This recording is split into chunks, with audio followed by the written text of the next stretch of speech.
Bentrovati, buongiorno telespettatrici, telespettatori di Antenna 3, buon sabato. Siamo in diretta, come sempre rigorosamente in diretta, per aggiornarvi su tutti i fronti della cronaca, dell'attualità e della politica. Come ogni giorno faremo il giro del nord-est per darvi tutte le notizie in tempo reale. Fra pochissimo ci collegheremo con Borgo Veneto. Questa mattina i funerali di Silvano Vigato, resta il giallo sulla sua morte e sul ferimento della compagna. Questa è l'apertura del Gazzettino.it, ma fra poco ci collegheremo con la nostra Valentina Visentin, che ha seguito questi funerali con Cristian Roque Alende. Ci sposteremo poi a Treviso, dove la questura ha chiuso un bar che era diventato un vero e proprio covo di pregiudicati. Parleremo poi di sicurezza, andremo a Vicenza, parleremo di furti e non solo in zona Laghetto, e poi a Mestre, Venezia, perché fra pochi giorni scatterà la zona rossa, scatteranno le zone rosse in vista del Carnevale. Quindi tanti temi, rimanete con noi. Vi presento già il mio ospite, che sarà il mio compagno di viaggio in questa prima edizione, l'ingegnere Paolo Berro, con cui abbiamo appena deciso di darci del tu, perché di fatto ci conosciamo. Certo. E l'ingegner Paolo Berro, insomma, forse molti di voi già lo conoscono, perché il suo impegno personale, civile, professionale per l'accessibilità è noto, ma appunto sta raggiungendo nuovi ed entusiasmanti traguardi. C'è anche una classifica che riguarda l'accessibilità nella Marca Trevigiana, è così, Berro? Dei comuni della provincia di Treviso. Ho fatto un'analisi di 94 comuni, tutti i 94 comuni, e ho stabilito un attimo qual è il peggiore e qual è il migliore. E lo scopriremo nel corso di questa prima edizione. Prima edizione che parte, come sempre, dalla cronaca. Partiamo da Thiene, dove c'è stato un grave incidente stradale con un'auto che ha travolto un ciclista. Stava tornando a casa dal lavoro quando, attraversando la strada con la sua bicicletta sulle strisce pedonali in via del lavoro a Thiene, è stato investito da un'auto. Grave un 32enne travolto da una Kia condotta da un 50enne di Malo e proveniente dalla frazione di Molina. Immediata l'allerta al 118, l'ambulanza ha trasportato il ciclista in ospedale a Sant'Orso in codice rosso, ma non in pericolo di vita. Traffico in tilt per oltre un'ora e mezza, dal momento che è stato necessario chiudere una parte della strada per permettere i rilievi del sinistro. Sul posto 2 pattuglie della polizia locale nord-est vicentino. Nel Padovano ancora un caso di violenza in zona Arcella, quindi siamo nella città del Santo, a essere aggredito un fornaio che stava lavorando nel suo laboratorio. Tentata rapina ad una panetteria in zona Arcella a Padova, sventata dai carabinieri. Erano le 4:30 di mercoledì notte quando un panettiere del popoloso quartiere padovano era intento a preparare il pane per la mattinata. Ha sentito bussare alla porta del negozio. Fuori c'era un 39enne marocchino che chiedeva del pane. Mosso a compassione, l'uomo ha aperto la porta. A quel punto il marocchino ha estratto un macete con una lama di 44 centimetri e ha minacciato di morte il fornaio, pretendendo il denaro in cassa. Fortunatamente un passante insospettito dal parapiglia ha contattato il 112. Giunti sul posto, gli uomini della sezione radiomobile dei carabinieri sono riusciti a fermare e disarmare il violento aggressore, che è stato arrestato. È stato subito soccorso anche il panettiere, che riportava delle scoriazioni e contusioni alle gambe e alle braccia. L'aggressore è stato portato in carcere in attesa del processo. E rimaniamo a Padova sempre per la sicurezza, ennesimo episodio ai danni di un controllore sui mezzi pubblici. Ancora un'aggressione sui mezzi pubblici, ancora un controllore picchiato da un ragazzino senza biglietto. Accade a Padova sul tram in pieno centro, dove un addetto al controllo dei biglietti è stato aggredito da un minorenne con calci e pugni. La situazione si fa sempre più complicata e sui mezzi, tanto su gomma quanto su rotaia, i momenti di tensione sono purtroppo all'ordine del giorno. Le persone anche negli autobus, anche nei tram vengono aggredite, vengono avvicinate da malintenzionati, e a loro volta questi malintenzionati, queste persone che non sono persone assolutamente civili, che si comportano come una società civile richiede, hanno anche comportamenti non più accettabili nei confronti dei controllori, nei confronti del personale che esercita il proprio lavoro e che fa le dovute verifiche che tutti noi vogliamo e auspichiamo. La proposta è molto semplice e ricalca un sistema già in uso a molti comandi di polizia locale che usano le cosiddette bodycam per raccogliere prove da utilizzare contro furbetti e violenti. Bisogna dotare questi controllori di un sistema di telecamera che hanno come dotazione dei loro ausili di lavoro una telecamera fissa che sia in grado di registrare ogni momento delle loro interlocuzioni, dei loro rapporti con i passeggeri dei tram, in maniera tale che tutto resti ovviamente registrato. Oltre alle telecamere, la provincia propone anche una collaborazione con i carabinieri in congedo o altre associazioni in divisa per presidiare i mezzi pubblici nei momenti più delicati. Stringere forme di collaborazione con le associazioni dei carabinieri volontari piuttosto che con le guardie giurate, perché siano queste persone a stare nei tram, a viaggiare nei tram magari nelle ore di punta, nelle ore che vengono considerate quelle più pericolose, perché anche loro con le loro divise, con i loro ruoli sono sicuramente dei deterrenti. Allora siamo pronti a portarvi a Borgo Veneto per i funerali di Silvano Vigato, è il dramma della scorsa settimana sul quale è ancora giallo. Borgo Veneto, quindi l'ultimo saluto a Silvano Vigato. Per noi c'erano Valentina Visentin e Cristian Roque Alende. Si sono appena conclusi i funerali di Silvano Vigato, il 65enne di Borgo Veneto, trovato priva di vita all'interno della sua abitazione di via Rossini il 29 gennaio scorso a causa di un colpo di pistola quasi probabilmente autoinferto. Accanto al suo corpo senza vita quello della compagna invece in fin di vita che è tuttora ricoverata in ospedale. Questa mattina alle 10 nella chiesa di Santa Margherita d'Adige, frazione di Borgo Veneto, i funerali molto partecipati da tutta la comunità e da tanti amici che Silvano aveva. C'erano i figli nella prima fila ad officiare insieme al parroco Don Andrea Pellegrini, c'era anche Don Maurizio Vigato, fratello di Silvano. Un'omelia molto sentita, quella che si è tenuta all'interno della chiesa, con un messaggio importante di vivere la vita con coraggio, conoscendo i propri limiti e superando quelle che possono essere delle imperfezioni. Siamo esseri non perfetti ma perfettibili, ha ricordato Don Andrea, invitando poi tutta la comunità a stare vicino alla famiglia di Vigato e soprattutto di accompagnarlo in questo suo ultimo viaggio, riportandolo alla pace del Signore. Queste le parole, tante le persone. Nel frattempo si guarda anche con apprensione alle condizioni di salute della 55enne compagna di Silvano Vigato. Si trova tuttora ricoverata in ospedale a Schiavonia, non è più in terapia intensiva ormai da qualche giorno, è vigile, è stata portata in reparto, ma ancora non è in grado di sostenere un interrogatorio dei carabinieri che vogliono chiarire quanto è accaduto nella villetta lo scorso 29 gennaio. L'ultima telefonata fatta alla figlia della donna intorno alle 12, poi intorno all'1 delle grida sentite anche da una vicina di casa, la scoperta dei due corpi verso le 16, quando la figlia della donna è entrata in casa e ha trovato la mamma in condizioni disperate e Silvano Vigato invece privo di vita. Cosa sia accaduto lo potrà raccontare solo lei non appena sarà ripresa completamente e potrà sostenere un interrogatorio. Nel frattempo oggi qui a Santa Margherita d'Adige è la giornata del dolore e del lutto. Grazie quindi a Valentina Visentin e Cristian Roque Alende. Così a Borgo Veneto questa mattina resta dunque il giallo. La vedo pronta la nostra Marta Marangon con Lucio Zanato. Siamo a Treviso, dove un bar è stato chiuso dalla questura, era diventato un vero e proprio covo di pregiudicati. È così, Marta, buongiorno.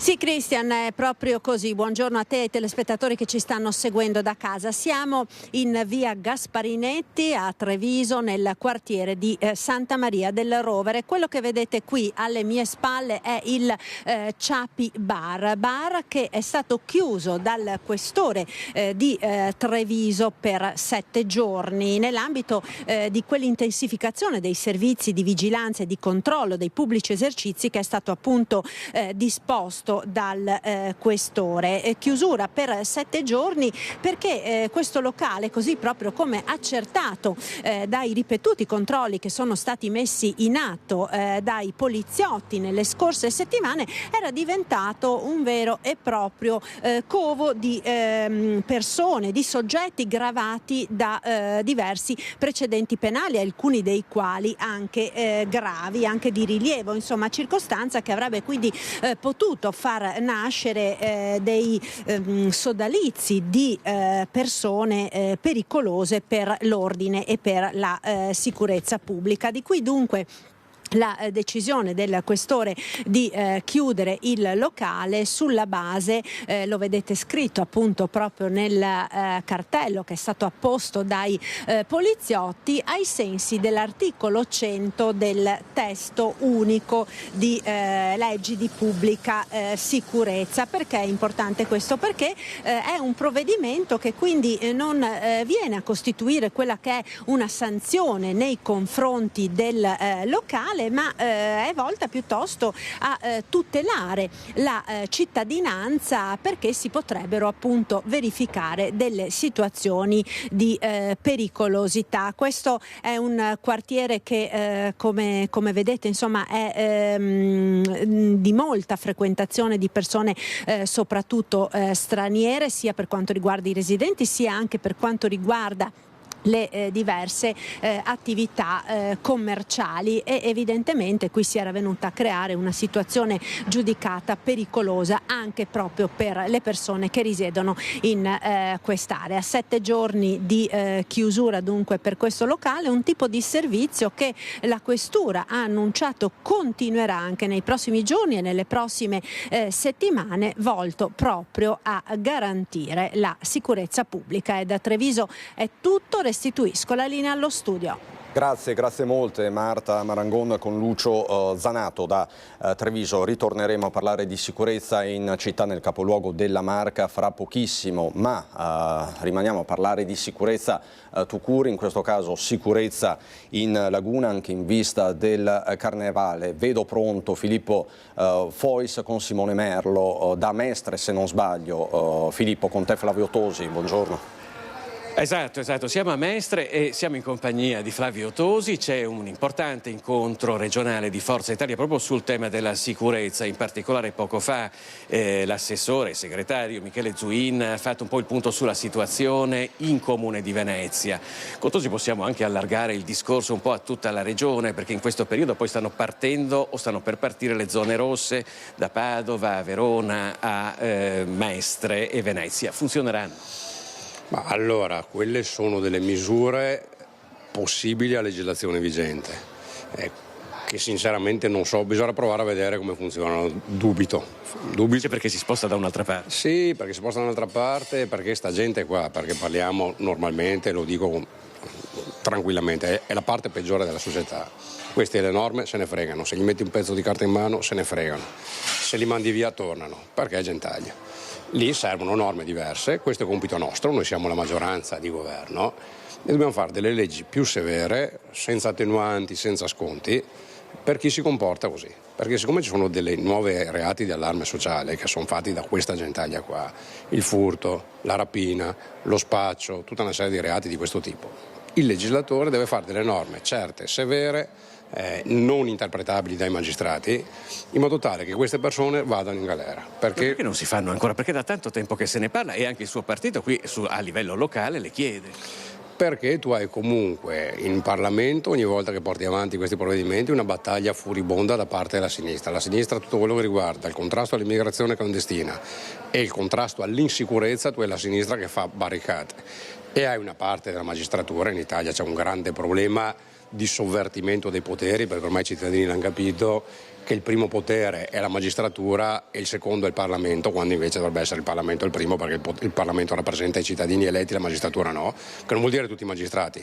Una parte delle procure sono chiaramente di sinistra e politicizzate, si inventano i procedimenti penali anche contro il governo che non stanno in cielo né in terra, ma questo per dire che ti trovi anche una parte della magistratura, per questo dico bisogna fare delle norme non interpretabili, poi tu hai una parte di magistrati cosiddetti buonisti, tanto loro sono sotto scorta e non li tocca nessuno, che ogni volta che hanno a che fare con quella gentaglia lì inquisiscono il poliziotto, inquisiscono il carabiniere, inquisiscono la guardia giurata, ma quelli lì poverini sono le vittime della società, quelli lì non sono le vittime della società, quelli lì è la parte peggiore della società.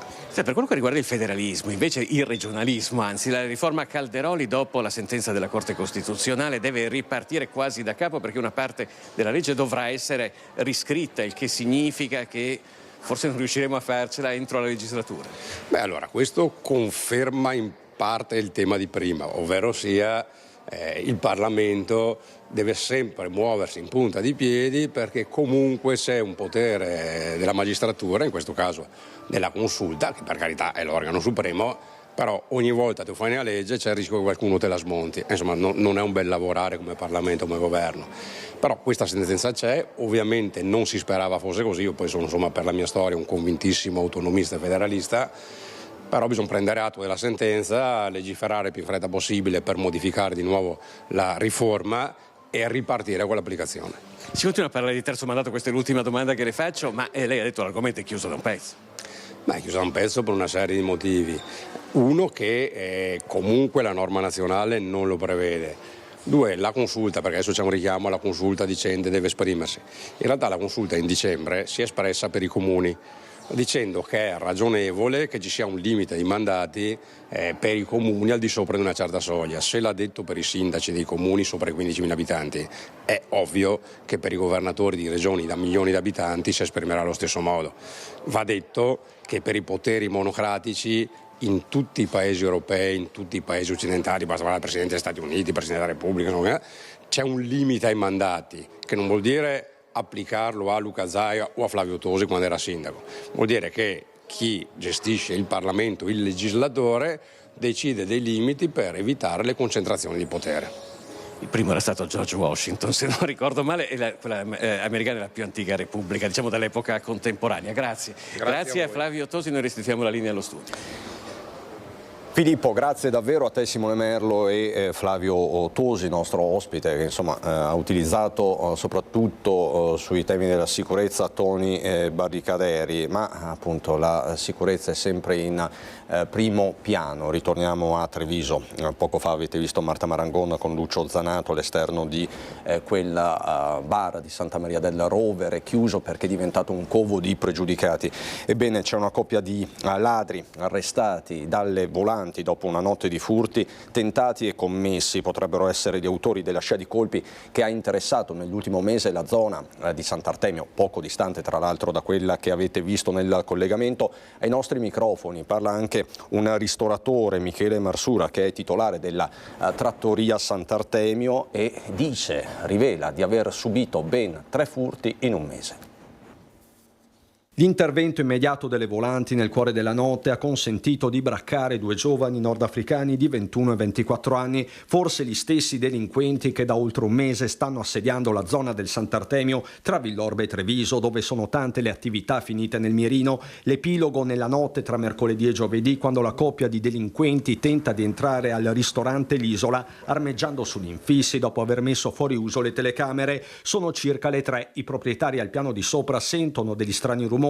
Da un lato chiamano il 113, dall'altro scendono e se li trovano praticamente davanti. Sono a volto scoperto e si danno la fuga a piedi. Gli agenti li intercettano in viale Felicent. Con loro hanno anche una chiave inglese, un'altra è stata abbandonata fuori dal locale. Ma prima di colpire all'Isola, i 2 sarebbero stati anche alla trattoria Sant'Artemio, a meno di 200 metri in linea d'aria. Il colpo poco dopo le 2, come racconta il titolare Michele Marsura. Purtroppo erano rimaste l'altra sera alcune alcune sigarette dentro un cassetto e hanno preso quelle e hanno svuotato, perché forse avevano fame, anche il cestino delle merendine. I ladri sarebbero entrati dalla finestra a ribalta, ma il dettaglio, che dettaglio non è che si tratta dell'ennesimo colpo in poco tempo ai danni del locale, più o meno sempre con le stesse modalità, come bottino, sigarette e fondo cassa. 3 furti in un mese, sì.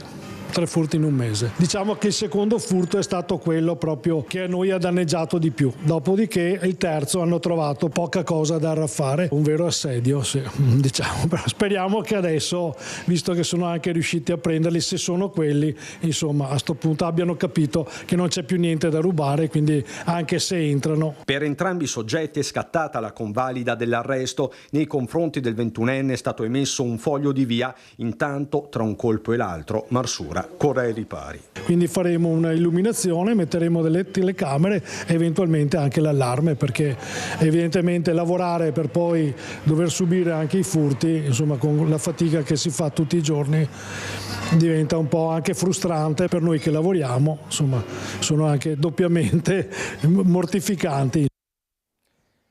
Ed è emergenza a ladri anche sul Montello, in particolare nell'ex polveriera di Volpago. Un nostro servizio che abbiamo mandato in onda ieri sera sta creando un vero e proprio caso, perché pensate, parliamo di un'area di 100 ettari di proprietà del comune che non sa più come fare per fermare chi sta rubando ogni cosa, stanno depredando ogni cosa. Lucio Zanato.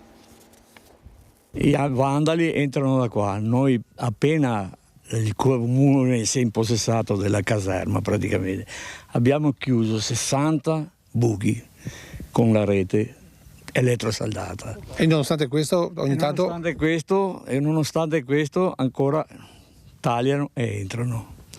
Anche ieri sera è portata via una teletrappola. Ladri scatenati e beffardi all'ex polveriera del Montello. Scatenati perché l'area isolata gli permette di agire impunemente e beffardi perché si portano via anche i sistemi di videosorveglianza. Una vera e propria emergenza per l'amministrazione comunale che non sa più cosa fare. Ci servono risorse consistenti perché ci sono 100 ettari di terreno, ci sono 60 casermette, c'è tutto il nucleo appunto abitativo dove risiedevano i militari che facevano la guardia, quindi servono risorse importanti.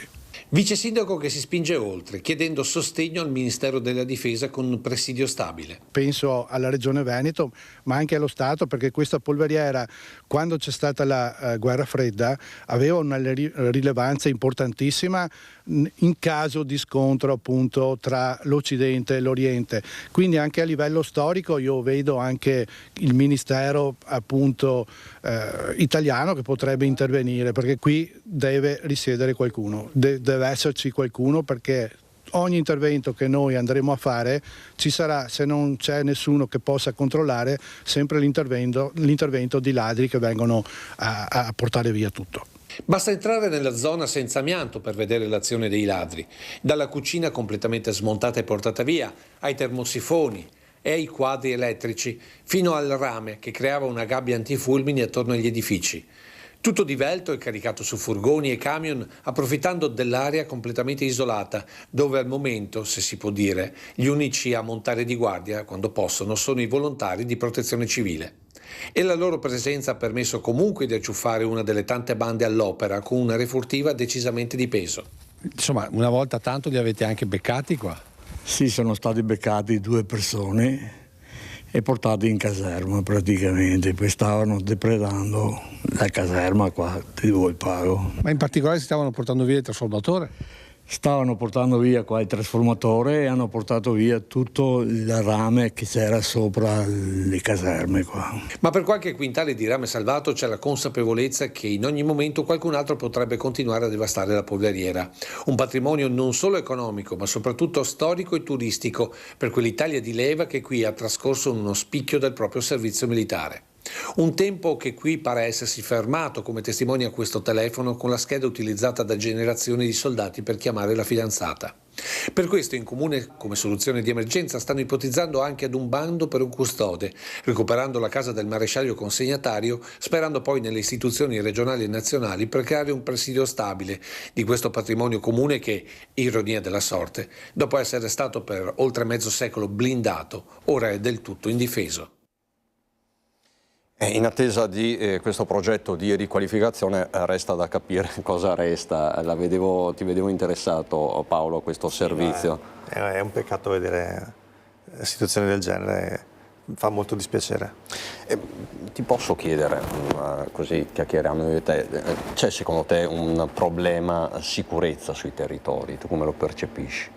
C'è un problema sicuramente molto ampio e molto vasto, qualcosa che secondo me a livello regionale e provinciale non è possibile risolvere, dovrà essere preso in mano a livello nazionale. Servono strumenti forti, non siamo gli azioni unici, forti. credo. Non siamo gli unici. Tra l'altro fra poco ti coinvolgo in un tema particolare, quello delle truffe telematiche e del cyberbullismo, sì, che è collaterale a quello che andremo ad affrontare poi nella seconda parte parlando di accessibilità. Ma rimaniamo sempre sulla cronaca, rimaniamo sempre sui territori, andiamo al quartiere Laghetto, quindi siamo stavolta a Vicenza, sempre tra furti, degrado e vandalismi, per noi Daniele Garbina e Simone Squarcina, con la consigliera regionale Silvia Maino che traccia il bilancio del 2024 dei controlli di vicinato, altro strumento in mano a chi si occupa di sicurezza. Emergenza criminalità, il quartiere Laghetto è uno dei quartieri dove funziona soprattutto la parte di collaborazione dei cittadini con le forze dell'ordine, perché da oltre un anno è stato attivato il controllo di vicinato. Com'è Silvia Maino? Buongiorno, che buongiorno poi è l'espressione anche così rappresentativa del quartiere, come diciamo anche consigliere regionale, quindi, però insomma territorialmente ha proprio alle radici qui. Tracciamo un po' un bilancio di quello che è successo con il controllo di vicinato, perché bisogna dire proprio a grandi linee che funziona perché c'è una riduzione globale almeno di quello che avete registrato dei furti, delle truffe, di che cosa soprattutto? Beh, il controllo di vicinato, intanto spieghiamolo, è uno strumento efficacissimo sul territorio, il primo occhio che sul territorio si accorge di qualcosa che non va. Il cittadino segnala, viene fatta una segnalazione, poi ci sono dei filtri, dei controlli, ma comunque è un input per il cittadino di controllare che sul suo territorio non ci siano personaggi strani che girano, campanelli suonati da addetti strani, di forniture particolari e quant'altro. Io ho fatto una mappatura un po' di quello che è successo l'anno scorso, e l'anno scorso è stato un anno importante per Laghetto. Laghetto, pensate, è un quartiere molto tranquillo, un quartiere residenziale, ma ha avuto circa una trentina tra tentativi di furto, truffe agli anziani e non solo agli anziani, ossia campanelli suonati con addetti strani di forniture particolari. La gente si fida e apre. Abbiamo avuto anche delle aggressioni nei parcheggi dei nostri supermercati anche in pieno giorno, per non parlare di tutta una serie, circa una ventina di tentativi di furto, alcuni anche perpetrati in pieno giorno, ora di cena, quando questi personaggi entrano nelle case appunto delle persone che stanno anche cenando. Quindi lo strumento è stato senza ombra di dubbio efficace, perché quest'anno abbiamo notato una riduzione in tal senso e una soglia dell'attenzione delle persone molto più consapevole. Ecco, se possiamo accennare delle cifre, è una sensazione o proprio oggettivamente c'è anche più attenzione proprio da parte. Innanzitutto, quante persone avete coinvolto? Allora, questo gruppo del quartiere di Laghetto ha circa un centinaio, 120 persone che sono coinvolte in questa attività di controllo del vicinato. Ripeto, è un controllo bonario, non è che la gente scende in piazza, ma segnala in questa chat se c'è qualcosa che non funziona, e quindi gli organismi preposti che poi filtrano le comunicazioni si attivano se e quando è il caso. E pare che quest'anno, effettivamente l'anno è iniziato oggettivamente da poco, però pare che insomma ci sia un clima forse un po' più disteso. Ecco, qual è la tipologia magari di truffa o di furto più odiosa che magari è stata più registrata e segnalata nel corso dello scorso anno? Beh, senza ombra di dubbio, odiosissimo è stato, ma perché è una percezione, una violenza nella nostra intimità domestica, è stato l'ingresso, ripeto, anche a ore tardo pomeriggio nelle case delle persone con le persone dentro, cioè le persone si accorgevano che stavano entrando dei sospetti, delle persone non dei ladri, usiamo il termine giusto. E poi abbiamo avuto un'aggressione importante purtroppo in quartiere, una signora nel tardo pomeriggio di fronte addirittura a un supermercato in pieno giorno. Certo. Noi siamo qua prima di concludere proprio perché abbiamo scelto questo posto, perché alle nostre spalle c'è una cabina e ci sono dei graffiti. Che cosa sta succedendo in questo momento? Degrado? C'è anche una forma di degrado importante, leggiamo una cosa, sbirri assassini. Ecco, ricordiamoci che il controllo di vicinato, quando c'è bisogno chiamiamo noi carabinieri, chiamiamo le forze dell'ordine, quindi insomma penso sia chiaro quello che sta succedendo. Grazie dunque a Daniele Garbin con Simone Squarcina da Vicenza, con loro l'avete vista la consigliera regionale Silvia Maino. Diamo una scorsa velocissima all'Arena di Verona, perché dalla provincia scaligera ci sono diversi aggiornamenti di cronaca. San Gregorio di Veronella, operato il bambino rimasto infilzato nella cancellata, non è in pericolo di vita, quindi possiamo dare questa buona notizia. Il bambino che era rimasto appunto infilzato nella cancellata San Gregorio di Veronella è stato operato ed è fuori pericolo di vita. Questo appunto per quanto riguarda la provincia di Verona. Mentre a Rovigo Lino Rossi, scomparso dall'ospedale l'ex sindaco di Lusia, l'allarme della famiglia, problemi di salute, aiutateci a ritrovarlo. Così dunque a San Gregorio di Veronella e a Lusia. Arrestato in flagranza, proseguiamo con la cronaca di reato dei carabinieri di Albignasego, un 56enne per atti persecutori nei confronti della compagna. La richiesta di aiuto al 112 è giunta da un'amica della donna, da lei avvisata dell'accaduto. I primi accertamenti della pattuglia dell'Arma hanno permesso di appurare che l'uomo da tempo aveva comportamenti persecutori, provocando ansia e paura nella compagna. Nel corso dell'ultimo litigio, scoppiato per futili motivi, l'uomo ha colpito la donna con un calcio per poi allontanarsi dall'abitazione. Al suo rientro, oltre a non prestarle alcun tipo di soccorso, l'ha anche minacciata per indurla al silenzio. I militari lo hanno arrestato e portato in carcere, mentre la donna è stata accompagnata in ospedale per le cure del caso. L'uomo è stato quindi sottoposto al divieto di avvicinamento all'ex compagna e a indossare il braccialetto elettronico. Così dunque ad Albignasego. Maxi sequestro di alimentari in un market etnico lungo la Castellana. Ritorniamo nella Marca trevigiana, l'operazione della Polizia Locale di Treviso, oltre 50 kg di prodotti sequestrati. Abbiamo trovato una serie di prodotti alimentari depositati all'interno di banchi frigoriferi e congelatori, e si trattava di prodotti alimentari di tipo carne e pesce, e questi già apparivano evidentemente conservati, non in ottime condizioni, ma soprattutto conservati all'interno di non confezioni. Il sopralluogo in borghese nei locali, come è da prassi, per l'operato del nucleo di polizia commerciale e tutela del consumatore della Polizia Locale di Treviso. Gli agenti hanno trovato carne e pesce di diverso tipo, divise in sacchetti trasparenti, senza alcuna etichetta relativa alla provenienza e in diversi casi mal conservata. 53 kg tra pesce e carne di vario tipo, ammassati e senza alcuna catalogazione, sono stati sequestrati. Impossibile distinguere il pollo dall'agnello. La merce era in vendita in un market della Castellana, cibi sfusi e confezionati, in alcuni casi impossibile da riconoscere anche dalla stessa proprietaria, cui è stata notificata una multa di 3.500 euro. Sono stati quindi tolti dal mercato. Che cosa rischia questo commerciante? Questo commerciante è già stata contestata questa violazione importante e è una sanzione di tipo amministrativo. Per il momento non rischia null'altro, evidentemente però è stata la titolare resa edotta di quelle che erano le criticità e ovviamente non mancheremo a fare nuovi controlli. Ad allertare il comando alcune segnalazioni relative proprio al market in questione, ma i controlli sugli esercizi commerciali della città sono quotidiani. I controlli ci sono, vengono svolti quotidianamente dalla polizia locale, ma certamente anche da tutti gli organi di polizia che sono quotidianamente nel territorio ed operano a tutela degli utenti.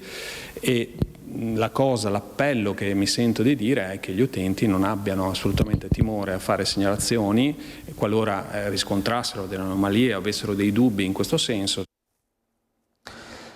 In questa settimana ha fatto scalpore, ha fatto riflettere la storia di Luciana Gaiotto, quella 84enne trevigiana che ci ha messo la faccia e ha raccontato presso il comando dei Carabinieri di Treviso di essere stata vittima di una truffa, di un vero e proprio raggiro, 40.000 euro il bottino. Ebbene, episodi di questo tipo sono pressoché all'ordine del giorno. Vi raccontiamo adesso di 3 truffe ai danni di anziani nelle ultime ore in Friuli Venezia Giulia. Una è stata sventata dal pronto intervento dei Carabinieri, altre 2 sono invece andate in porto. A una signora sono stati prelevati ben 20.000 euro dal conto.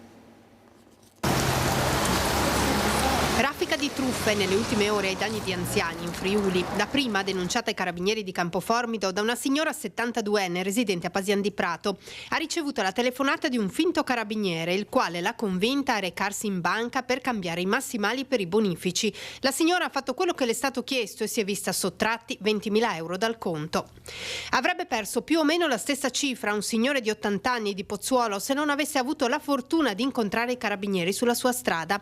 Il signore era stato contattato da un finto ispettore della Polizia Postale di Roma, il quale gli comunicava che il suo conto corrente era stato violato da ignoti. Per sistemare la situazione servivano dei bonifici con cifre che gli sarebbero state immediatamente restituite dalla stessa Polizia Postale. Il signore allora, preoccupato per il suo conto, prima si è recato all'ufficio postale di Campoformido e ha versato 2.700 euro e poi ha ricevuto un'altra telefonata in cui gli si diceva di versarne altri 15.000 in un istituto di credito di Tavagnacco. Fortunatamente vicino alla banca in cui stava per entrare c'era una pattuglia dei Carabinieri che hanno sentito la telefonata in questione in viva voce. Questo ha permesso di bloccare immediatamente la truffa, annullare anche il precedente bonifico. Truffatori a bocca asciutta, almeno per una volta.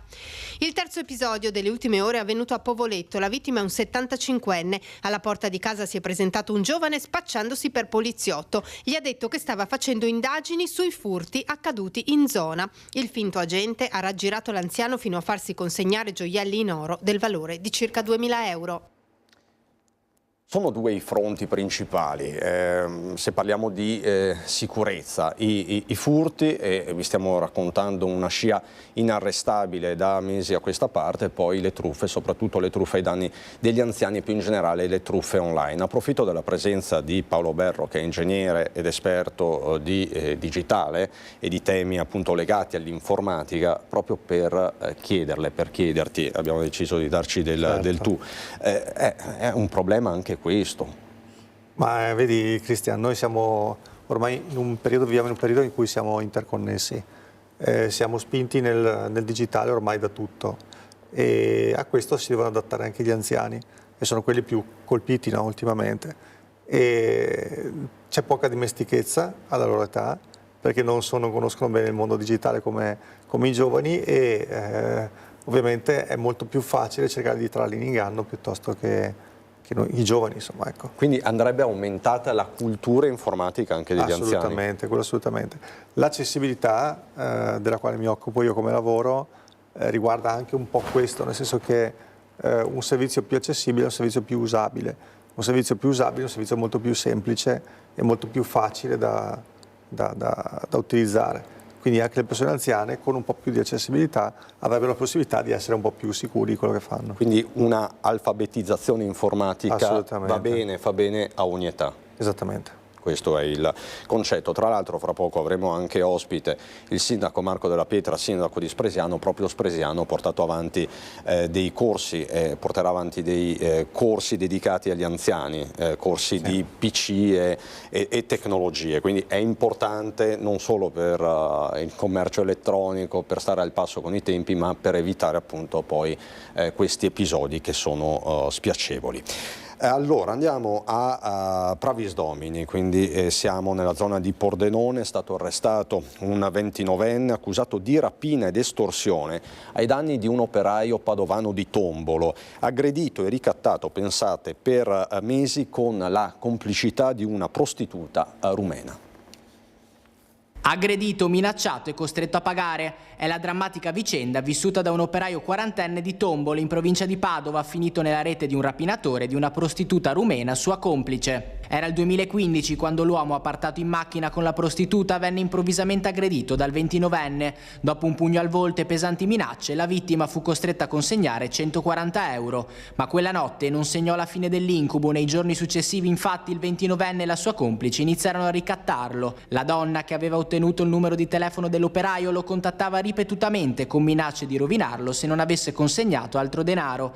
Con il timore che le minacce potessero trasformarsi in qualcosa di peggiore, l'uomo si vide costretto a pagare prima 700 euro e poco dopo altri 4.000 euro. Alla fine, esasperato e senza altre risorse, l'operaio trovò il coraggio di rivolgersi ai carabinieri denunciando quanto accaduto. Le indagini permisero di ricostruire la vicenda e di identificare il 29enne che viveva a Pravis Domini. Nella giornata di ieri i carabinieri della stazione di Azzano Decimo hanno rintracciato e arrestato il responsabile in esecuzione di un ordine di carcerazione emesso dal Tribunale di Treviso. L'uomo è stato trasferito alla casa circondariale di Pordenone, dove dovrà scontare una pena di 2 anni e 8 mesi per lesioni personali, rapina aggravata ed estorsione in concorso.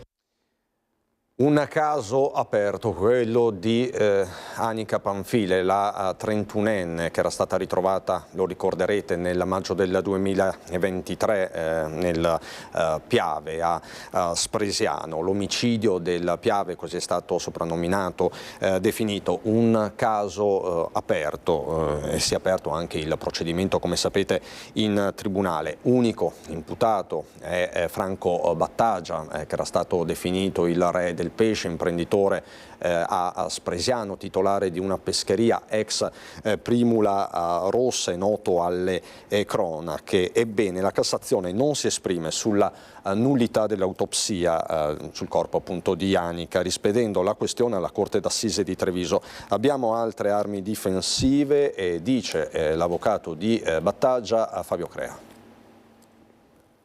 La Cassazione ha deciso di non decidere, ha ritenuto il ricorso non ammissibile perché le questioni che riguardavano l'obbligatorietà dell'avviso dell'autopsia al Battagia ha ritenuto che fossero valutazioni di fatto che quindi non competessero alla Cassazione come giudice di legittimità, e quindi ha rispedito, diciamo, la decisione al giudice di merito, cioè alla Corte d'Assise. Sarà quindi il Tribunale di Treviso a dover chiarire una volta per tutte se l'autopsia sul corpo di Anica Panfile sia stata svolta con tutti i crismi del caso. L'obiettivo dell'avvocato Fabio Crea, difensore dell'unico imputato per la morte della donna, Franco Battagia, era quello di dichiarare nullo l'esame svolto, questo è il punto, senza la presenza di un consulente nominato dallo stesso Battagia. Una questione di merito per la Cassazione, che adesso ritorna al primo grado con il giudice trevigiano che già di fatto aveva respinto l'eccezione. Va ricordato che fu proprio l'esito dell'autopsia a indirizzare le indagini, convergendo sull'imprenditore titolare di una pescheria a Spresiano. Crea però non dispera. Sullo sfondo dell'arresto ci sono elementi nuovi emersi nel dibattimento, a partire dalla cosiddetta pista albanese, con Anica minacciata da tempo, così come il compagno, da alcuni soggetti non ben identificati. Ritengo che gli elementi che già abbiamo messo in evidenza nel corso degli esami degli ufficiali di polizia giudiziaria, dei carabinieri, e altri elementi ancora più importanti che evidenzieremo nelle udienze successive rendano sostanzialmente poco importante se l'autopsia è utilizzabile o meno nel processo. Insomma, abbiamo parecchie frecce al nostro arco ai fini di una dichiarazione di non colpevolezza del signor Battagia. Saranno in tanti questa sera, ci saremo anche noi in diretta al Lido di Venezia per far sentire la propria vicinanza al cooperante Trentini, Alberto Trentini, in arresto in Venezuela dallo scorso 15 novembre. La vicinanza sarà espressa ovviamente a Trentini e alla sua famiglia, nella speranza che questo ragazzo possa ritornare al più presto a casa. Siamo pieni di speranza. La voglia di sentirlo e vederlo è grande, così, con poche parole ma cariche di significato, Armanda Corusso, mamma di Alberto Trentini, il cooperante del Lido di Venezia, che si trova ancora in arresto in Venezuela dallo scorso 15 novembre, ha commentato all'Ansa le indiscrezioni secondo le quali, da fonte certa, il figlio, pur rinchiuso ingiustamente in carcere, sarebbe in buone condizioni di salute. La speranza della mamma e papà Trentini è la stessa che anima gli amici di Alberto, che domani sera si troveranno come promesso in piazza Sant'Antonio al Lido di Venezia davanti alla chiesa per la fiaccolata pacifica e stanziale. I promotori saranno già lì dalle ore 18. Ci saranno amici, colleghi che prenderanno la parola, tra questi anche il parroco Don Renato Mazzuia, Beppe Calcia di Mediterranea St. Humans e altri. Un segno anzitutto di vicinanza e sostegno alla famiglia e uno striscione di vicinanza e per Alberto è comparso in questi giorni anche a Bologna. Non solo Venezia dunque, ma tutta l'Italia si sta muovendo per la sua scarcerazione. La manifestazione è pensata dagli amici di Alberto insieme all'associazione Articolo 21 d'intesa con la famiglia e segue quella già fatta qualche giorno fa a San Marco. Ci saranno anche i familiari di Alberto, la sua parrocchia. I genitori abitano proprio a pochi metri dalla chiesa di Sant'Antonio. Per dimostrare solidarietà e vicinanza all'amico Alberto e alla sua famiglia. Ci saranno testimonianze di amici e colleghi che conoscono Alberto per dare un'idea di che persona è. Tutto ciò nel pieno rispetto delle attività delle istituzioni italiane e del lavoro dell'avvocato Ballerini che si stanno impegnando per il rientro di Alberto in Italia.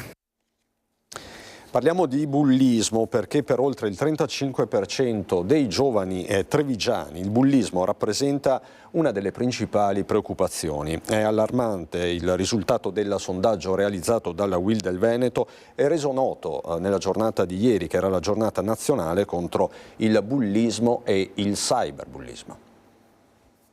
L'hanno minacciato di consegnargli la giacca perché ovviamente l'avrebbero picchiato in caso contrario. Che si picchino, ormai è diventata routine, una cosa che fa fighi, se possiamo dire così, ma che non ti porta a niente. Mi tolgono come la voglia di uscire perché non mi sento appunto sicura. Le voci dei ragazzi davanti alle scuole, alla fermata del bus, in stazione. Aver assistito a essere stati vittima dei bulli è un refrain ed è uno dei timori principali dei ragazzi.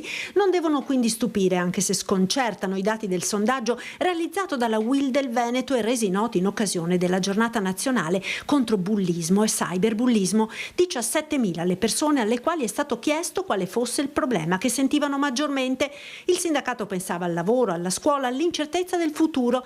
Invece no, per molti, soprattutto ragazzi, la preoccupazione principale è la sicurezza legata ad episodi di bullismo, come ammesso da oltre il 35% dei giovani trevigiani. Numeri da paura. Quando abbiamo parlato con loro, vivono una situazione in loro drammatica. Questo si accentua di più nelle città di Treviso e di Verona. Questi ragazzi ci raccontano che dicono che non riescono a prendere l'autobus e non danno i soldi alle persone.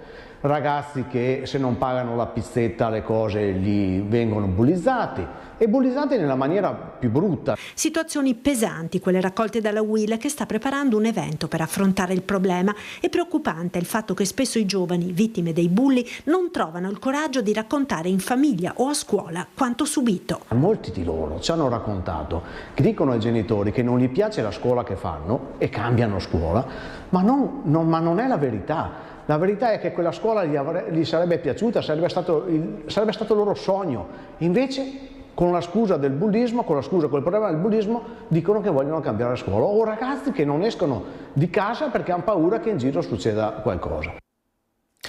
E ci sono poi le parole anche del questore di Treviso, Alessandra Simone, che si concentra anche su uno strumento in particolare, quello dell'ammonimento.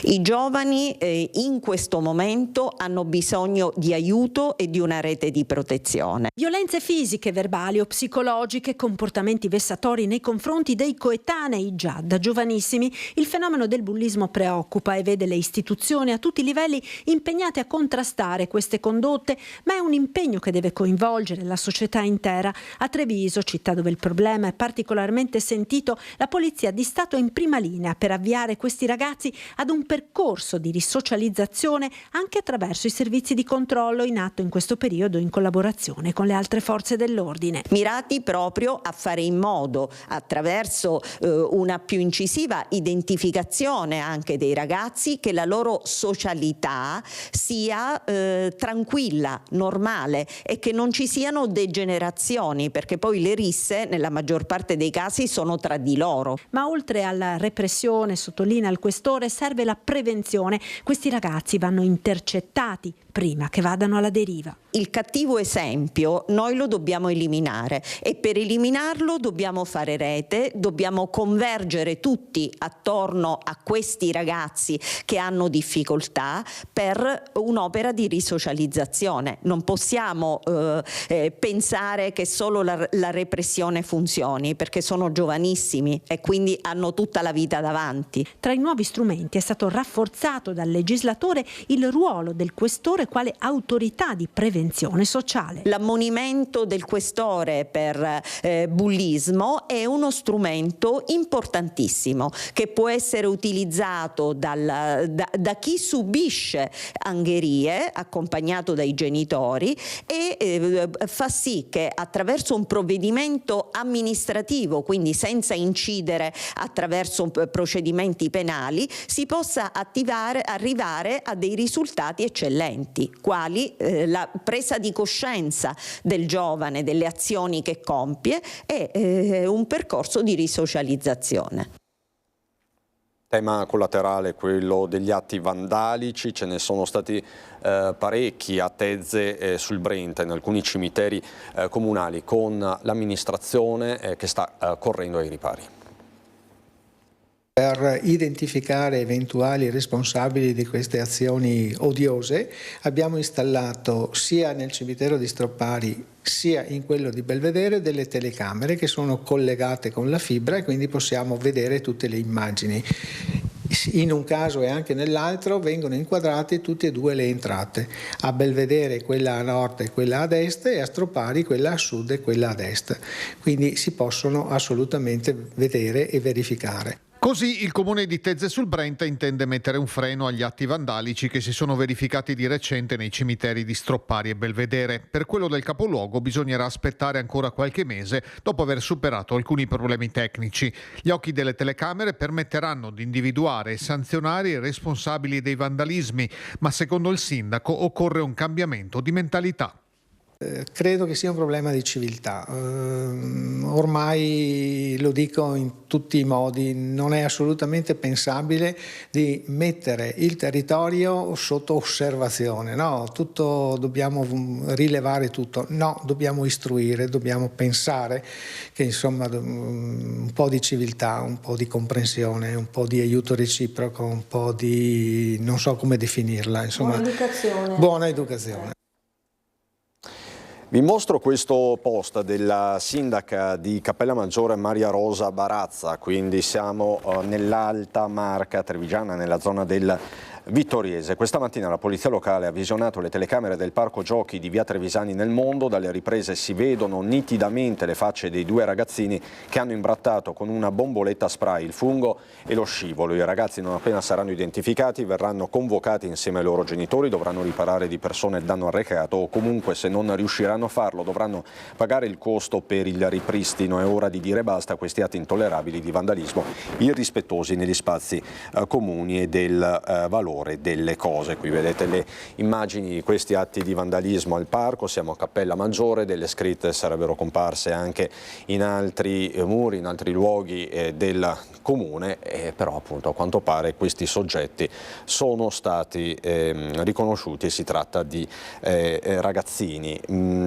Tra l'altro appunto è un tema anche questo di vandalismi che preoccupa. Ancora per la cronaca, i poliziotti della questura di Padova hanno arrestato una 55enne e una 45enne della provincia di Verona, condannati in via definitiva a 5 anni e 4 mesi di reclusione e 3.000 euro di multa nell'ambito dell'operazione Taurus per i reati di rapina a mano armata ed estorsione commessi nel dicembre 2014 a Somma Campania in provincia di Verona. L'operazione Taurus, condotta dalla DDA di Venezia, la direzione distrettuale antimafia, ha consentito di individuare una cellula di un'organizzazione criminale di stampo dranghetista nella provincia di Verona, composta da persone dedite a vario titolo al traffico di stupefacenti, estorsioni, rapine, usura, ricettazione e riciclaggio. I due, consapevoli di essere stati condannati, si sono convinti a costituirsi spontaneamente presso la questura di Padova.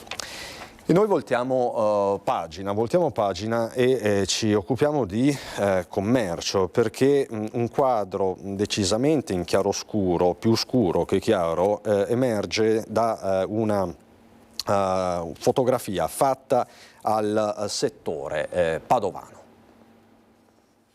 È un bilancio chiaroscuro quello che abbiamo presentato oggi, perché i dati sono abbastanza anche contrastanti. A fronte di nuove aperture c'è un numero molto più rilevante di chiusure. Un anno difficile 2024 per i pubblici esercizi padovani. Bar, ristoranti, pizzerie, trattorie, pasticcerie, gelaterie, locali serali e tutto il mondo della somministrazione di alimenti e bevande ha vissuto un periodo in chiaroscuro. Il report annuale dell'Appe vede un saldo negativo di oltre 200 unità fra aperture e chiusure e il solco si fa ancora più ampio se si allarga la forbice di qualche anno. Una situazione che lascia perplessi gli addetti ai lavori. È un dato che fa star male, perché Padova è diversa, è un unicum a livello nazionale.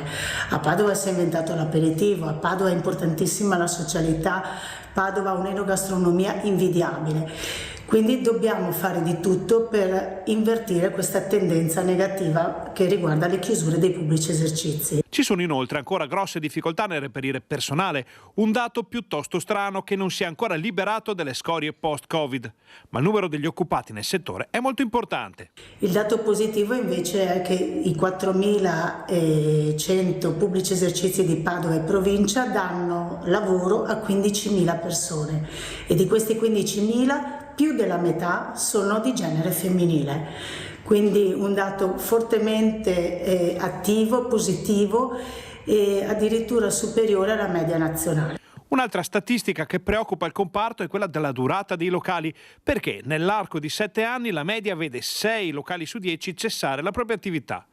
A questo punto è chiaro che serve qualcosa di più anche sulla formazione degli imprenditori, di chi prende in mano un'attività così complessa. L'anno scorso abbiamo fatto 2.000 ore di formazione in aula, più tantissimi webinar formativi sulle tendenze tra l'intelligenza artificiale e le varie esigenze del consumatore finale.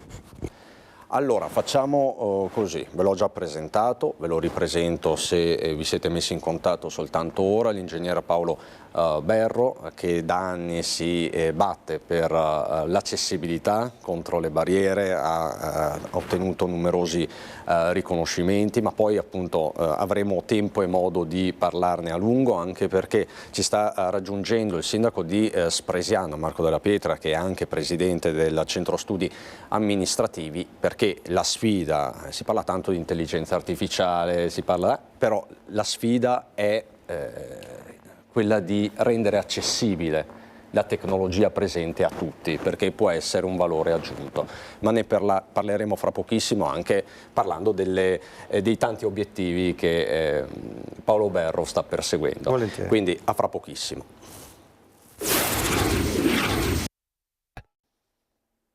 Di nuovo in diretta, bentrovati, prosegue il nostro racconto di questo sabato a Nord-Est. Vi abbiamo portato a Vicenza, Padova, Treviso, abbiamo parlato di sicurezza. Vi ricordo la notizia che riguarda il quartiere di Santa Maria del Rovere a Treviso, dove è stato chiuso un bar per una settimana, un provvedimento della questura motivato dal fatto che quel bar di Santa Maria del Rovere era diventato negli ultimi tempi un vero e proprio covo di pregiudicati.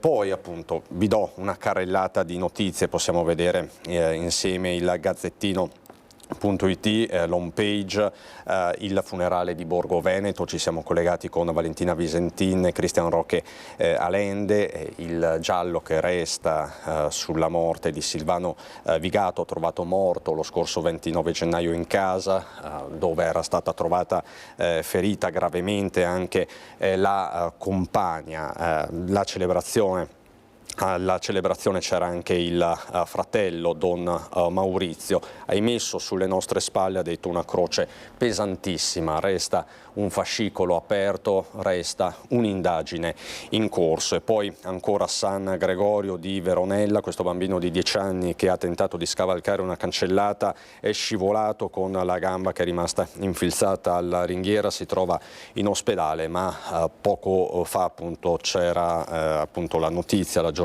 che questo bambino di 10 anni è fuori pericolo. Queste le notizie principali a Nord-Est. Vi ho già presentato Paolo Berro, che è un po' il mio compagno di viaggio oggi, ve l'ho già presentato all'inizio, ci ha raggiunto il sindaco di Spresiano Marco Della Pietra, anche in qualità in veste oggi di presidente del centro studi amministrativi della Marca Trevigiana. Buongiorno sindaco. Cristian, buongiorno a tutti i telespettatori e ciao Paolo.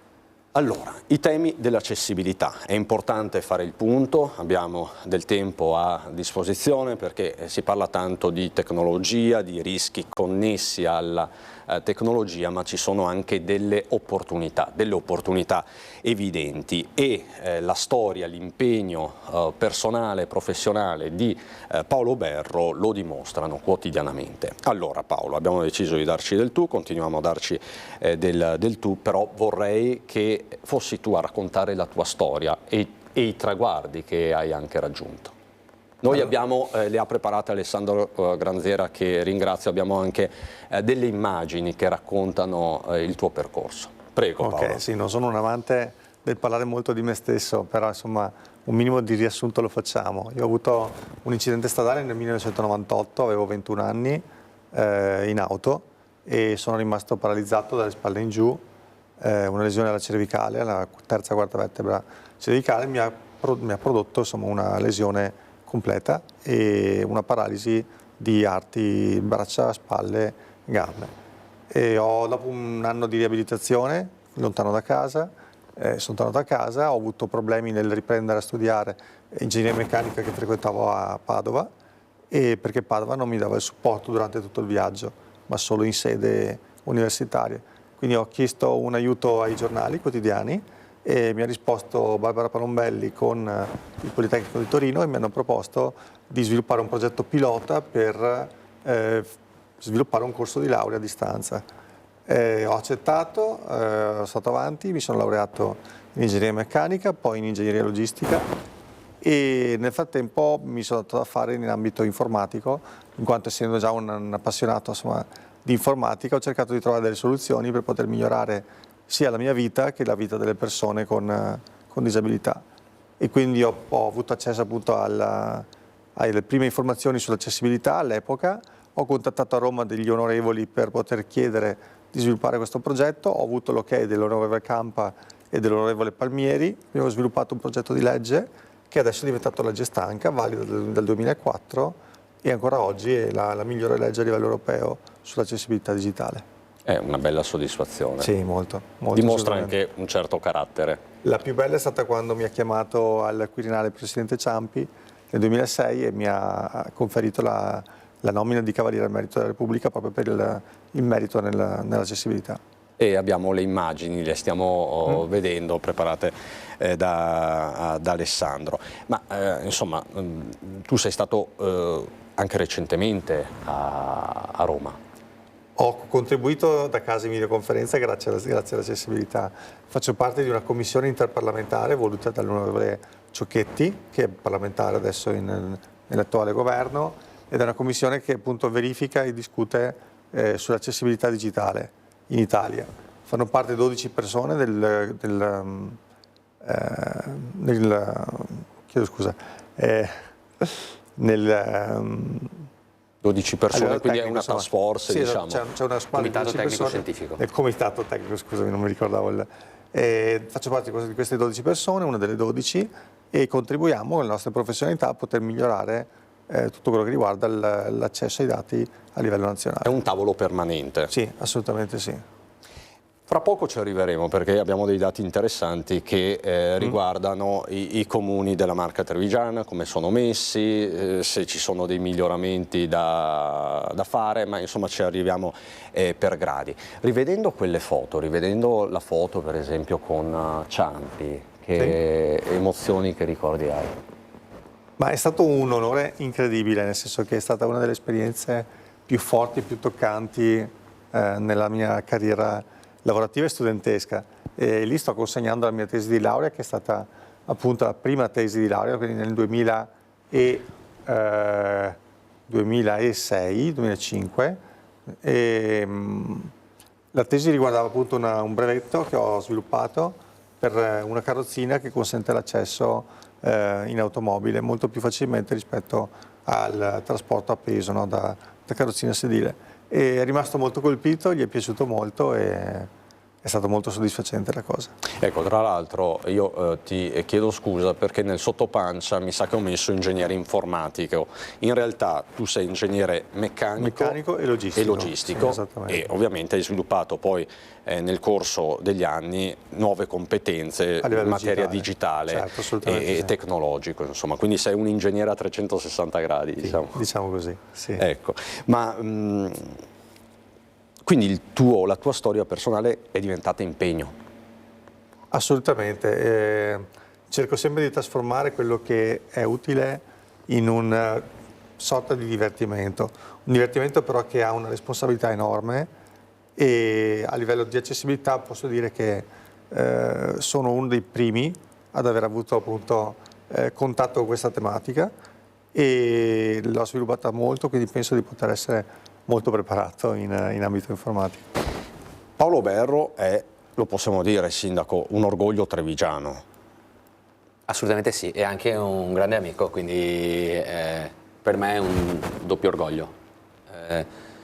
Io è inutile che venga qua a tessere le lodi di Paolo perché insomma, basta sentirlo parlare e si capisce, no? E si capisce anche chiaramente una competenza che va davvero oltre quelle che siamo abituati ad avere ogni giorno, specie noi sindaci. Ne abbiamo una valanga di persone che talvolta si fregiano di avere titoli e ci propongono soluzioni che poi però quando io vado da Paolo con queste soluzioni si mette a ridere e mi dice ma studio scherzare? Anzi, studio scherzare perché ha un dialetto un po' a parte della castellana che è un po' diverso dal mio. No, noi abbiamo avuto la fortuna di conoscerci con il centro studi amministrativi della Marca Trevigiana e io dopo i primi 5 minuti che ho parlato con Paolo quella che era la visione mia di un certo tipo di accessibilità e di digitalizzazione dei processi amministrativi e non solo, diciamo che è stata spazzata via. In 5 minuti lui mi ha tolto tutte le certezze che avevo e mi ha fatto vedere davvero dove si deve andare a lavorare. Dove? Quindi cosa ha allora, capito? Noi quando parliamo di accessibilità siamo abituati a dire bene, forniamo un PC, glielo insegniamo ad accendere, vai su Word e sei il numero 1, no? In realtà lui mi ha aperto un mondo. Se noi pensiamo che l'accessibilità non è solo quella di una... Io odio il termine, lui lo sa, il termine normodotato a me non piace, però non saprei come la persona senza disabilità, diciamo così, no? Ma non è un politically correct, proprio non mi piace il termine. Allora, noi siamo abituati a pensare magari all'anziano piuttosto che alla persona inesperta, che quindi è più manualità, è più così, è più schematico, no? Ma se noi per esempio pensiamo a una persona ipovedente, allora i paradigmi cambiano completamente. Pensare a una persona che non vede e deve leggere un documento in PDF, capite bene che non è così semplice, ma la cosa che più mi sconvolge è che se tu hai un documento e fai la scansione, no, del documento in PDF, la persona ipovedente non riesce a leggerlo. Tu devi fare proprio la trasformazione del documento in PDF, no? Adesso sembra, l'ho detta male probabilmente, però credo che sia abbastanza, no? C'è una cosa, scusami se ti interrompo Marco, una cosa molto importante da dire. È difficile spiegare alla gente cos'è l'accessibilità, perché è un argomento talmente vasto, talmente ampio che è veramente arduo. È un mare magnum. Assolutamente sì. E quindi se ti chiedessi che cos'è l'accessibilità? L'accessibilità è la tecnologia che permette a chiunque, quindi non solo le persone con disabilità, ma a chiunque, di poter accedere a ogni informazione. Cosa vuol dire? Uno degli esempi più importanti è questo. Una persona con cecità, una persona cieca, che deve da casa prenotarsi un biglietto aereo, deve andare con il suo PC che ha un software di lettura vocale, quindi gli viene letto tutto il contenuto del sito web, deve andare nel sito, deve poter fare la procedura di registrazione, quindi deve trovare un modulo di registrazione che abbia i campi compilabili, ma che in ogni campo gli sia fornita l'istruzione di cosa va inserito. E nel momento in cui io faccio un errore, inserisco un dato che non è corretto, tipo il formato della data di nascita, ok, deve uscire un errore che mi comunica vocalmente dove ho sbagliato. Questo si chiama, molto spesso sono errori bloccanti, nel senso che sono i problemi più, che si sviluppano di più in un sito web, no? E questo non permette alla persona non vedente di poter fare una registrazione o un pagamento o una prenotazione o qualsiasi altra cosa. Quindi fare accessibile vuol dire scrivere codici all'interno di siti web o documenti stessi che permettono a chiunque utilizzi un software assistivo o un aiuto per poter navigare a poter acquisire tutte le informazioni che ci sono in quello strumento digitale, che sia un sito web, che sia un'applicazione mobile, che sia un documento, che sia un hardware, che sia un software. Quindi semplificare. Semplificare e aiutare. E sembra facile, ma non lo è. Qui, no, è un lavoro molto importante. Ma su questo ci sono degli esempi positivi, nel senso, come siamo messi? Allora, io ho avuto la fortuna da 2 anni a questa parte di poter lavorare appieno, dando tutte le mie competenze a un'azienda di Torino, giovanissima, si chiama Accessiway.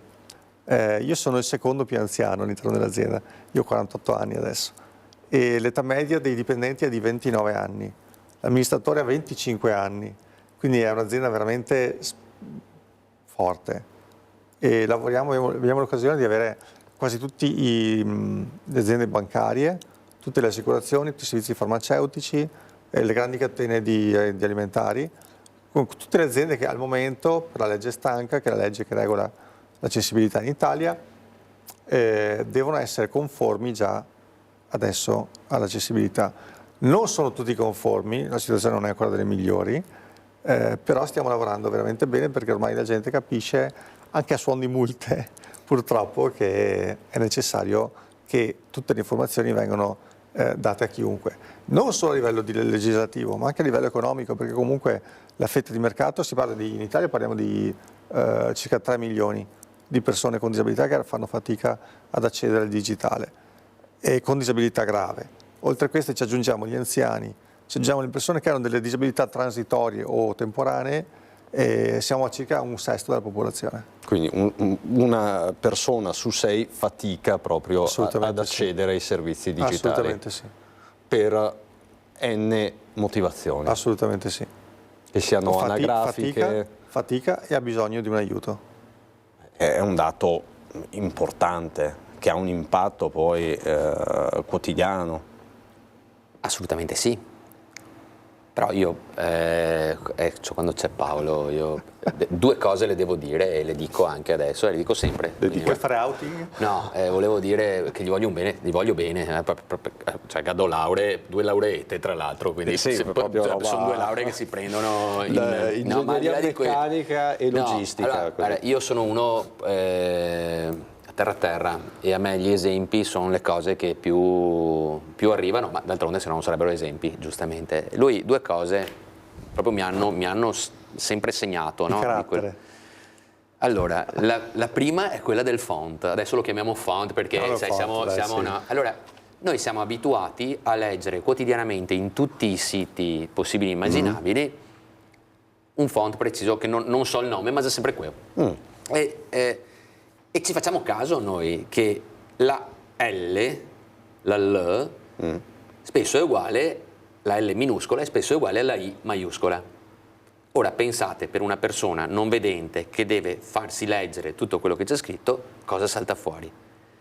La I, o che magari vede ma non vede benissimo e legge, la I e la L minuscola sono praticamente identiche. Ma anche a livello di dislessia, la B in minuscolo e la D minuscola. Vedi, sono queste cose qua uno le dà per scontate, dice ma sì, lo leggi, poi sai, vedi il senso tutto quanto, però è assurdo. E lui ha detto, guarda che ci sarebbe un font che anche per chi ha delle difficoltà, basta semplicemente e facilita la Quindi cosa. basterebbero pochi Basta accorgimenti niente, tu ci pensi, sì. Anna L, basta un trattinetto, non è che serva tanto. La seconda cosa che invece è l'insegnamento vero e proprio. Noi quando parliamo di accessibilità, specie da amministratori, siamo abituati a pensare all'accessibilità, la rampa piuttosto che il marciapiede, piuttosto che l'ingresso in comune, no? Certo. Quel tipo di accessibilità, quindi non vediamo l'accessibilità digitale. architettoniche. Bravissimo, le barriere architettoniche. E allora quando uno pensa alla ratio e dice sì, vabbè, ok, 1/6 di persone, noi lavoriamo per 1/6 di persone, in realtà alle altri 5/6 stanno bene lo stesso, no? Però non è mica così. E Paolo è stata una delle prime cose che mi ha detto, no? E mi ha fatto l'esempio sull'accessibilità, quella delle barriere architettoniche, no? Quella chiamiamola più concreta, no? Meno quella visiva, quella materiale, quella spiccia anche se vogliamo, ma assolutamente indispensabile. dovuta e indispensabile.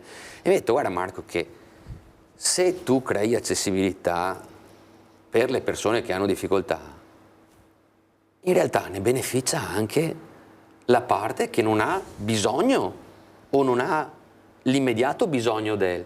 Perché se tu pensi, e anche lì a una coppia che decide di avere un figlio e nasce questo figlio, avere la possibilità con la carrozzina che spinge il figlio di accedere ad un marciapiede piuttosto che a un luogo, cioè capisci, porta beneficio anche a tutti gli altri, al netto poi della parte sociologica che sicuramente cioè, crei comunità, chiaramente è sicuramente importante il valore etico, il valore morale no? Però caspita, anche se vogliamo fare un ragionamento proprio base, crea valore anche per chi non ne ha bisogno, o per chi apparentemente non ne ha bisogno, o per chi ancora non ne ha bisogno. Per cui è un tema di civiltà. Assolutamente sì, ma è un tema anche di inclusione vera e propria, di parità, di equità. Possiamo metterci quanti termini vogliamo, e anche però un'opportunità economica. Assolutamente sì. Assolutamente in che sì, termini? Può essere anche un'opportunità economica. Di un aggancio di più di 3 milioni di utenti sul web, ad esempio, e di facilità di uso per chi poi ha. L'esempio stupido, tutti noi abbiamo dei conti in home banking, no? E alcune volte noi cambiamo la banca perché l'app non ci piace, perché è difficile, perché non troviamo quello che dobbiamo trovare. Quindi cambiamo la banca perché l'altra app dell'altra banca è più facile, più veloce. No? Questa è accessibilità, perché se io consento alla persona di accedere al suo conto corrente, fare le operazioni, fare un bonifico in modo veloce, in modo semplice e utile, io già lì ho risolto il problema di una persona. E come lo risolvo una persona, come dice Marco, normodotata, la risolvo anche chi ha difficoltà o ha disabilità, perché comunque gli velocizzo quelli che sono i processi e quindi gli do meno problematiche. Io ho fatto un esempio pochi giorni fa, ho fatto un esempio a una persona che non capiva niente di informatica, no? Mi chiede, ma sta sensibilità come si fa? No? Al di là del fatto che dopo si lavora a livello di codice, a livello con strumentazioni tecniche, con verifiche tecniche, eccetera. Immaginiamo, no, che un nostro amico apre un bar, ok?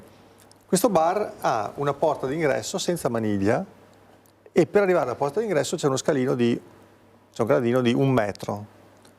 Cosa vuol dire? Vuol dire che io arrivo alla porta, normodotato, ma non riesco ad aprirla. Arrivo allo scalino, non riesco a superarlo. L'esempio pratico è questo: una persona con disabilità visiva non riesce ad aprire la porta, quindi non riesce ad acquisire i dati. Una persona con disabilità motoria non riesce a scrivere i dati, non riesce ad andare dentro quell'applicazione. Quindi questo è quello che fa l'accessibilità digitale. Risolve questi problemi, quindi dà una maniglia e abbassa i gradini, o li toglie direttamente, quindi fa una rampa. È un esempio molto, molto concreto e molto preciso. Prima di andare in pubblicità, Paolo, ti volevo chiedere, ma questa intelligenza artificiale? L'intelligenza artificiale sta aiutando molto, è uno strumento molto utile. Agid, che è l'Agenzia Italiana per l'Italia Digitale, che ha il compito di verificare la compliance, l'accessibilità, insomma il livello di accessibilità nei comuni, nelle amministrazioni, ma anche adesso nel privato, e che darà le multe e sanzionerà chi non sarà accessibile. Dopo ne parleremo della legge che sta arrivando. Ha dato uno strumento e ha uno strumento che che si chiama MAUV++, che è un software che viene utilizzato da loro internamente per verificare il livello di accessibilità dei siti delle pubbliche amministrazioni. Questo MAUV però ha un problema, perché verifica 31 dei 137, si chiamano criteri di accessibilità, quindi di 137 punti da verificare, che si possono però verificare solamente tramite analisi manuali, quindi con lo studio, con una persona tecnicamente preparata che utilizza il lettore di schermo per le persone cieche, che utilizza un sistema di sottotitolazione per chi è sordo, quindi automaticamente noi verifichiamo 31 dei 137 requisiti. Quindi è ancora molto limitata? Non riesce a dare indicazioni, perché se noi ad un'immagine, sarà velocissimo, diamo un test alternativo, perché è obbligatorio ad ogni immagine presente nel web dare un test alternativo, l'intelligenza artificiale non sa cosa dare a livello tecnologico come test alternativo, perché il test alternativo di un'immagine di un sito web può cambiare significato sulla base di quello che c'è contenuto nel sito web. Quindi è addirittura una cosa che si fa in fase redazionale, cioè si concorda con il cliente cosa scrivere, perché è importante anche cosa noi dobbiamo comunicare. Allora, facciamo così, 1 minuto di pubblicità, poi veniamo a questo. Ve lo mostro, è il report sullo stato dell'accessibilità dei 94 comuni della provincia di Treviso e c'è una classifica, vi daremo il migliore e il peggiore. A fra poco. Di nuovo in diretta, abbiamo ancora 5 minuti a disposizione. Veniamo a questo report, il report sullo stato dell'accessibilità dei 94 comuni della provincia di Treviso. C'è un comune, insomma, diciamo che tutti i comuni sono bocciati, nessun comune si salva. È una situazione molto grave ancora, ma è normale, è normalissimo. Anche se la prima legge europea sull'accessibilità è nostra, è in vigore dal 2004. C'è una legge antidiscriminazione del 2006 e il 28 giugno 2025 entra in vigore un regolamento europeo che è obbligatorio per tutti, tranne alcune eccezioni. Quindi nessun comune della Marca trevigiana arriva alla purtroppo. Sufficienza, stando a dei parametri che... Assolutamente. Pur essendosi migliorati nell'ultimo anno, perché c'è stato accesso a fondi e a bandi vari, però non raggiungiamo assolutamente la PNRR e tutto purtroppo il resto. Niente. Nemmeno con il PNRR che doveva... Il report ha analizzato 30 pagine di ogni sito web di ogni comune della provincia di Treviso, ha analizzato i documenti contenuti in queste pagine e ha analizzato le dichiarazioni di accessibilità. La dichiarazione di accessibilità è un documento che ogni ente deve emanare e alla fine è una ammissione di consapevolezza, cioè noi con la dichiarazione di accessibilità come ente pubblico noi comunichiamo al cittadino quelle che sono le problematiche ancora presenti nel nostro sito web, con la promessa di migliorarle anno per anno. Il problema è che 13 comuni di questi 94 nella dichiarazione di accessibilità hanno dichiarato di essere completamente accessibili. Questo vuol dire, questo non è. Cosa vuol dire? Vuol dire che sicuramente il servizio è stato affidato ad un fornitore esterno che per farsi bello ha dichiarato poi in modo non giusto che il sito andava bene. Quindi è un problema questo. Veniamo alla classifica. Qual è il primo dei bocciati e qual è l'ultimo dei bocciati? Allora, purtroppo il primo dei bocciati purtroppo è Spresiano. No, però spiegatela bene che purtroppo il primo dei bocciati siamo i primi. I primi? Ma, cioè, I primi dei cattivi. No, cioè, però comunque siamo i primi. Sì. Ma no, perché è detta male, Cristian, adesso sta una volta che Spresiano è primo. Allora, voi Spresiano siete... è primo, siamo comunque... Tutti siamo messi male, ma quelli messi meno male siamo noi. Ok. Questo è vero. No, ecco, no, perché adesso ecco, scusate, diciamola bene, un po' di campagna di... No, sì, assolutamente. Diciamo che tra tutte le performance, tutte negative in terreno negativo... Sì, ecco. Siamo con Spresiano è un 80% di accessibilità sulle 30 pagine analizzate. Il peggiore è Preganziol, purtroppo un 67-63%. Il problema è che questo 80% è su 31 dei 187 problemi rilevabili. Quindi veramente c'è tantissima strada da fare. Assolutamente sì. Ecco, sindaco, l'abbiamo detta bene. Io l'ho detto in tono scherzoso perché insomma, mi permetto con Paolo anche di tenere il tono ironico, ma in realtà non più tardi di un paio di settimane fa abbiamo fatto un incontro proprio sui temi dell'accessibilità e abbiamo presentato, ha presentato questo report report, ho fatto anch'io un passaggio e la prima cosa che ho detto è che sì, essere i primi, i migliori tra i peggiori non è di sicuro un vanto, c'è ancora tanta strada da fare e di fatto la percentuale di accessibilità è minima. È chiaro che per tutti quanti è un inizio, adesso sta che questo sia un inizio produttivo e che quindi si riesca a raggiungere la piena accessibilità nel tempo più breve possibile. Non tanto per le sanzioni sicuramente sono qualcosa che serve ed è corretto anche combinare sanzioni quando qualcuno non presenta qualcosa che non si confà a quello che dovrebbe essere. Certo. Però non deve essere così, dobbiamo cambiare i paradigmi, noi dobbiamo farlo perché per farci star meglio, per essere comunità davvero e quindi non perché qualcuno ci obbliga, ma perché è giusto, corretto e sacrosanto farlo. Però vedi Cristian, c'è un problema che questo incontro è stato fatto il 30 gennaio al Teatro Accademico di Castelfranco Veneto e sono stati invitati tutti i sindaci e tutti i responsabili della transizione digitale di ogni comune. Era venerdì pomeriggio alle 6 di pomeriggio, quindi era un orario un po' non consono penso per gli amministratori, però sono arrivati solamente 3 sindaci dei 94 comuni, quindi questo è un sintomo che il problema non è ancora sentito, non è ancora ritenuto importante. Questo è negativa come cosa, è molto negativa come comunicazione ai cittadini, non è un bel messaggio che le amministrazioni danno. Non è un tema sentito. Infatti, o non c'è la giusta percezione? Allora, non è sentito e non è capito, secondo me. Non è capito.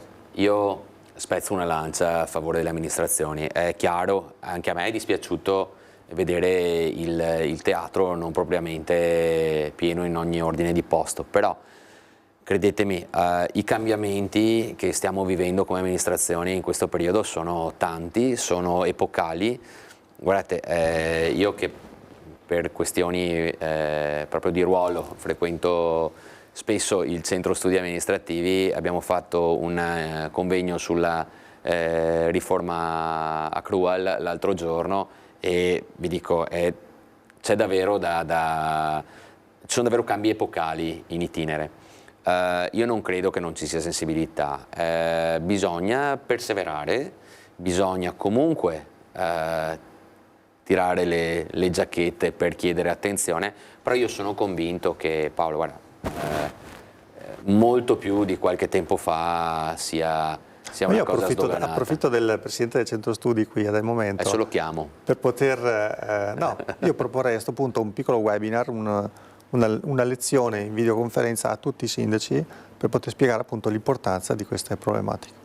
Sai che io sposo appieno sta cosa e sai che anche è già la terza volta, questa sarebbe la terza occasione in cui io e Paolo collaboriamo, assolutamente sì. Una nuova chiamata per i sindaci della Marca sui temi dell'accessibilità. Beh, guarda che Paolo, adesso io sono un bel rompiscatole, ma tu non devi preoccupare che Paolo quando vuole raggiungere un obiettivo e i ragazzi da tenacia, altro che. Allora. Cristian, scusami, teniamo conto anche che il nuovo regolamento europeo dal 28 giugno di quest'anno andrà a impattare anche su tutte le aziende che hanno più di 2 milioni di fatturato e più di 10 dipendenti. Anche questo è un tema. Andrà a colpire veramente quasi tutti. E magari su questo ritorniamo a tempo debito perché appunto a proposito di tempo, il tempo a nostra disposizione per il momento è finito. Ringrazio il sindaco di Spresiano Marco Della Pietra, anche in qualità appunto di presidente del centro studi amministrativi. Grazie Paolo Berro. Grazie a voi. Ovviamente ci aggiorniamo e vi ricordo allora subito dopo la sigla c'è chiaramente